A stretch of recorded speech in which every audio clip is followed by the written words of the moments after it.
चांदनी जंगल की परी। एक दफा का जिक्र है, दूर कहीं एक चांदनी जंगल था। ये जंगल आम जंगल जैसा नहीं था। रात को यहाँ दरख्त चमकते दाएं फूलों से रोशनी निकलती थी और हवा में जादू महसूस होता था। जब चांद पूरा होता तो छोटी छोटी परियां आसमां में सितारों की तरह उड़ती फिरती थीं।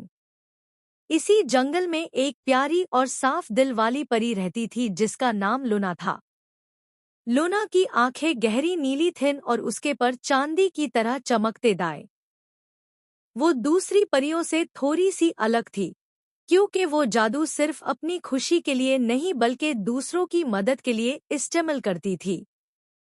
लूना अक्सर कहती थी, जादू का असल मतलब ताकत दिखाना नहीं, बल्कि मोहब्बत फैलाना है। चांदनी जंगल की सारी परियां एक खूबसूरत गांव में रहती थीं जो फूलों, पैटर्न और चमकते क्रिस्टल से बना हुआ था। इस गांव के बीच में एक बहुत कीमती चीज थी, रोशनी का क्रिस्टल। ये क्रिस्टल पूरे जंगल को रोशन रखता और अंधेरे से बचता था। लेकिन एक रात सब कुछ बदलने वाला था। अचानक आसमां पर बादल छा गए, हवा तेज हो गई और जंगल की रोशनी धीमी पड़ने लगी। रोशनी का क्रिस्टल अपनी चमक खो रहा था। परियां घबरा गई और सब मलिका के महल में जमा हो गई।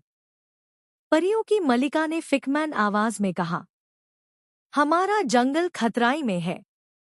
अगर क्रिस्टल की रोशनी बुझ गई तो अंधेरा हम सबको घेर लेगा। सिर्फ एक साफ दिल वाली परी हाई ईसाई दोबारा जिंदा कर सकती है। ये सुनकर सबकी नजर लूना पा जा टिकी। लूना का दिल तेज धड़कने लगा लेकिन उसने हिम्मत नहीं हारी। उसने आगे बढ़ा कर कहा, मैं जाऊंगी। अगर मेरा जादू मियां जंगल को बचा सकता है तो मैं जरूर कोशिश करूंगी।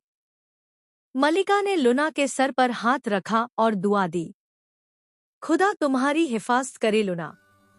लूना ने अपना सफर शुरू किया। वो चमकती हुई दरिया से गुजरी जहां पानी बोलता था, अंधेरे पहाड़ों के ऊपर से उड़ी जहां तेज हवा उसे गिरने की कोशिश करती थी, और घने जंगल से गुजरी जहां अजीब साए हिलते रहते दाएं। कई मर्तबा लूना को डर महसूस हुआ। उसने खुद से कहा, मुझे डर लग रहा है, लेकिन मैं अपने जंगल के लिए पीछे नहीं हटूंगी। अचानक एक अंधेरी रूह उसके सामने ज़ाहिर हुई।